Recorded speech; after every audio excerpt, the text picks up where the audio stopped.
start with National One. And before we do go into that interview with Rotherham captain Zak Poole, let's have a quick look back at round four, where Roslyn Park and Leicester Lions both opened their accounts for the season. Park went to Darlington Moden Park, who were also searching for their first win last weekend, with 4 tries in 15 second half minutes meant Kieran Power's side claimed their maiden victory, and in the end it was a 46-13 win for Roslyn Park, and they'll be hoping that has lit the fuse on their campaign. As for Leicester Lions, they came from behind and then had to hold on really right at the end to secure a 29-23 success over Sedgley Park. So great win for Gareth Collins' side, who'll be hoping to build on that in this second month of the season. So let's just have a quick look at the table then heading into round five. It's now only Esher and Darlington Moden Park are still surging for their first victories of the season, with Esher actually going to Roslyn Park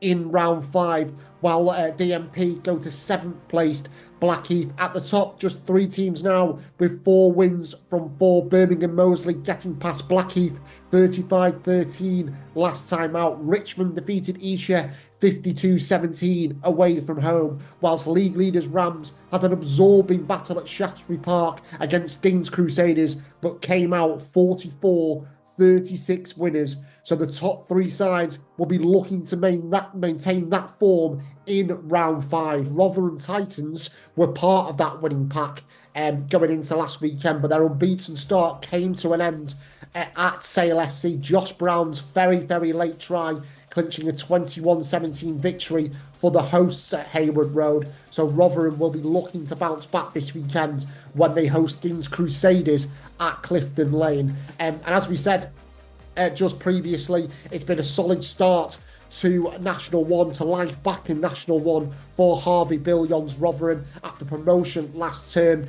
3 wins from 4. They're back at home this weekend, where in fact they've won their last 18 matches. It's a run which goes back to February 2023. I know I've mentioned it before, but I do love a great stat. So 18 straight wins for Rotherham Titans. So we chatted to Titans captain Zak Poole about the start of the season they've had, their epic title race with Leeds Titans last year in National 2 North, and the current buzz around the club. Really happy with where we're at. Really happy with the boys and the performances, but we can get better, and we know that. And there's bigger performances to come, but I think we're just not getting ahead of ourselves. Sale at the weekend, I was there, I wasn't playing unfortunately, but I was there watching, and both sides were fighting to the death, and the lads gritted in till the last minute. So we'll learn the same, if not more, from that loss than we would have if we clung on to the end. So 15 points out of 20 is a great start, but it's only a start, so we're not getting ahead of ourselves too much. And number one is enjoying it and enjoying being at Rotherham. And it's a good time to be here. Yeah, you've used the word enjoyment a couple of times, Zach. So I was going to kind of pick up on that in terms of the moment the club find themselves in. Obviously, it's been a remarkable 12 months for Rotherham, and possibly the most enjoyable for, I don't know, maybe a couple of decades since the club were promoted to the Premiership. So is that the feeling for you as a player who's been at the club for a number of years, that kind of enjoyment factor and a real good feel-good vibe at the moment, certainly after what happened last year and the start you made to this one? Yeah, and I think that's something that we try and push as well. If we're not enjoying it, what's the point in doing it? So that's as a playing group, as a coach and in a backroom staff, and as Rotherham are well known for the fans as well, for the fans to enjoy it, and the club just to have that kind of atmosphere and have that vibe around the place, which is really good, and it's kind of riding us through, and we probably are on a bit of a wave, but look, we're just going to keep going whilst we can, and when we do get a knockback, which we will, it's that good environment that keeps us together, and we get up, dust ourselves off and carry on. Yeah, and I can't not ask you. I know we're talking about this season, Zach, and National 2 North's done, but I can't not ask you about that season last year. I mean, you were heavily involved personally. I think you played 23, 24 games out of the 26. But what, just give us an insight into a player's mind when you are going toe to toe with a team like Leeds Titans, where you are grafting for every point available right up until the very final whistle of the season. It might sound crazy and people might not believe me, but we didn't we didn't think about it. I know I didn't personally, not until the end.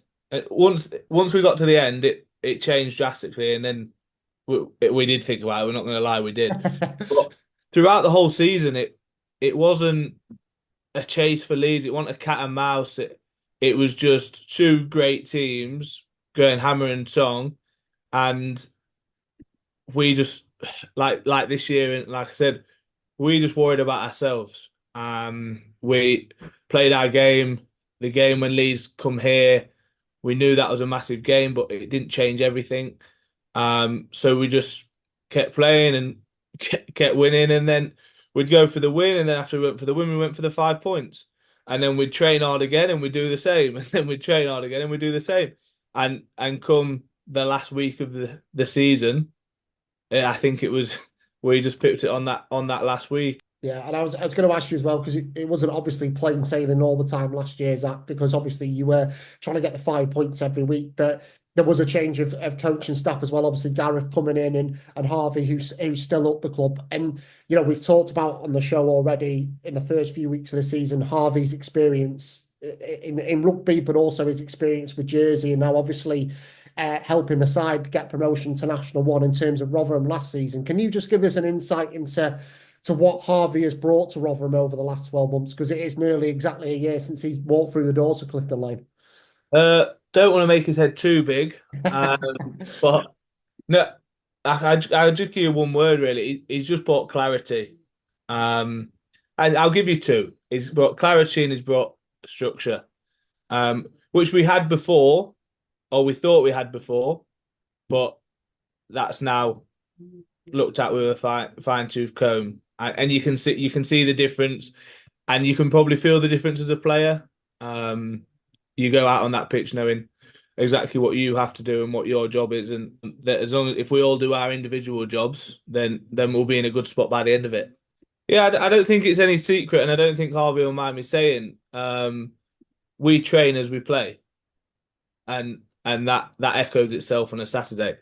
There's like I said, there's no big secret there, but that's what we do, and that's what we are going to continue doing. But like I've said a few times, it's just one step at a time, and that word again, and just enjoy it. And that's kind of our ethos about this season and last season, and hopefully seasons going forward. Know our role, have clarity, and enjoy doing it. And does that enjoyment as well as that come from the supporters at the club as well? Because obviously you've been at the club for a number of years now. I think you joined them when they were in Nat One originally. But we all know the history of the club, once a Premiership club. The supporter base, I've been to a few games where Rotherham have been away from home. They travel in their numbers. So does that enjoyment come from their enjoyment in a weird sort of way, if you know what I mean? Yeah, we've echoed it a few times that they are our 16th man. They know that, and that's credit to them. They're they're potentially a bit of a difference to other clubs, especially when we're in National Two. That was kind of our differential that we did have that support, and not just on a home game. We had it travelling as well. And don't get me wrong, they make some noise. So I always do take my hat off to the fans, but I never turn down an opportunity to take my hat off to them again because they are great, it does create it's a feel factor. You're running out at Clifton Lane on a Saturday, and God knows how many people there are cheering and giving it full noise. It's going to help you that little bit more, isn't it? But a lot of these fans have been here a long time now, growing up at the club a little bit, so these fans, you know them personally, and you know that they're waiting all week for the Saturday to come down. So yeah, maybe you do give that a few percent more. I know I definitely do. I do, I do say to the lads, well, we all say that we make Clifton Lane a fortress. That's a given, and it is said. But I didn't know that. I didn't know that start. Didn't know, which just probably shows how little we look into it. Yeah. That we are just in the moment, which is a good thing, I think, because you don't get complacent that, oh, we're playing at home, we've won 18 in a row. That doesn't mean you're going to win 19 in a row. So, do I think it helps? Yeah, I do.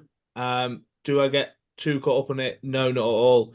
But then to add to that, no, I'd like to think that we do keep Clifton Lane as a fortress, no matter whoever comes. So many thanks to Zak for his time earlier on in the week. He'll be hoping Clifton Lane does remain a fortress on Saturday when they welcome Dean's Crusaders to Yorkshire. As I said before, they've not lost Rotherham at home since February 2023. So there'll be another strong crowd at Clifton Lane on Saturday to see if their team can keep that run of form going. And it seems to be a club which is heading in the right direction at the moment after dropping down for the Championship, National 1 and National 2. They're back in the third tier and there is positive vibes again with all connected to Rotherham. But Dean's Crusaders will be hoping just to dampen their spirits a little bit on Saturday afternoon. So let's take a look now at the fixtures in round 5 for this weekend. As we said at the top of the National 1 chatter, that DMP are yet to get off the mark, but they go to Blackheath in round 5 looking to open their account. Rosslyn Park and Esher meet at the Rock. Esher itching for that first win, but Park have won the last 3 meetings between the sides.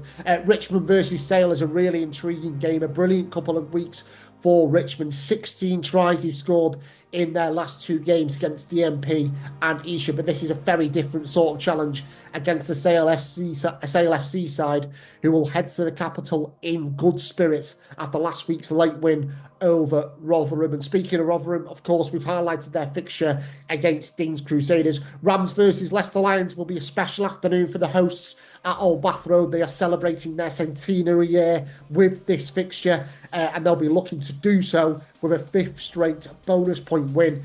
Leicester Lions themselves, they go to Berkshire after opening their account in round 4. Sedgley Park meet Bishop Stortford. Both sides yet to win since the opening day, so they'll be hoping to change that kind of run of form in round 5. And Plymouth Albion, who had a difficult start to the season, are now chasing a 3rd straight win, but will be doing so against 3rd place Birmingham Moseley, who will be aiming to maintain their very, very good start to this season.